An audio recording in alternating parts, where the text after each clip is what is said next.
Hello there everyone, this is Jed Shlackman. In this short video clip I will be speaking about the topic of freedom, integrity, and wholeness. This week is the July 4th Independence Day holiday here in America, and people often think about what does freedom mean. Well, this is sort of a complex topic. People often think of it in relation to the external forces or circumstances that could limit freedom.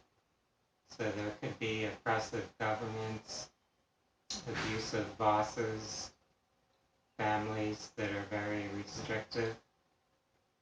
Those are some external factors or influences that could make us feel less free.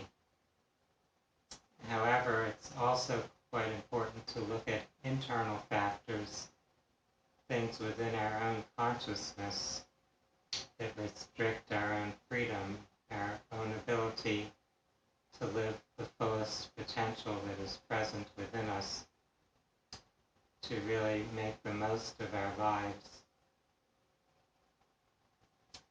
We might think of the example of a person who has an addiction, and there is no external force imposing that addiction on the person. In fact, in many cases, there are people around that person who are trying to help them break free of the addiction, and yet they're still attached to it. If you're addicted to smoking cigarettes, addicted to gambling, addicted to sugar, whatever addiction you might have, it's some habit or compulsion that's there within you, within your own consciousness, your own system of reacting to life. Therefore, as long as you have that particular addiction, that is limiting your freedom. You can look at other aspects of programming that we carry in our consciousness in a similar manner. As long as we have some type of programming that leads us to react or respond to things in life in a certain way, then we are bound by that programming.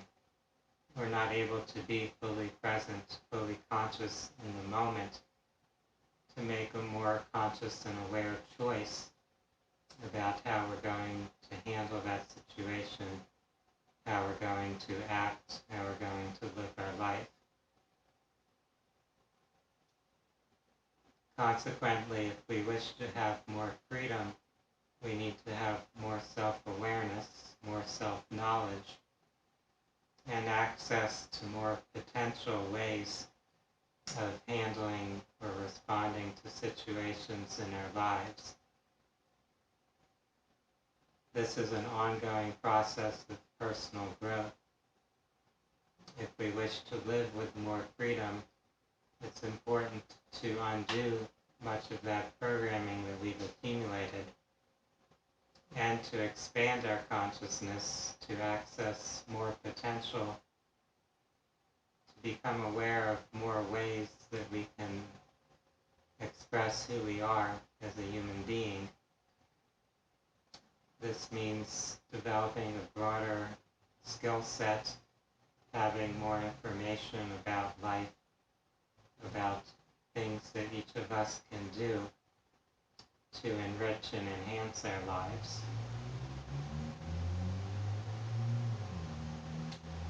Freedom is something that is related to integrity and wholeness, because if we are not in integrity within ourselves, that means we're using energy to suppress something. We have one part of ourselves that is in one state of being and another part that's perhaps in a contradictory state of being. And if they're not in unison, if they're not in accord with one another, then our energy is being in some way scattered or diverted. We're not able to really be fully focused. fully energized in the direction that we want to go in. When there are things about ourselves or about the world around us that we resist, that we're not allowing ourselves to face or perceive, then we lack information about those things, and therefore we're limiting our own potential, our own ability to make conscious choices. Therefore, if we want to have more freedom, we may wish to look at things, to see things more fully and clearly, both internally and externally, to not suppress our perception of the world around us and not suppress our observation of ourselves. Having greater self-knowledge and greater knowledge of the world around us actually gives us more power and more freedom. If we're very ignorant about things, then we have less power, we have less potential to make healthy, wise, and constructive choices in our lives. So I encourage each of you to broaden your horizons, to gain greater self-knowledge as well as greater awareness of the many dimensions of life around you, of the many aspects of creation, including ones that you may have previously not paid much attention to. I would like to wish everyone a truly happy Independence Day, and I would also wish to thank each of you for taking this small bit of your time to watch this video. I wish everyone a good day. Namaste.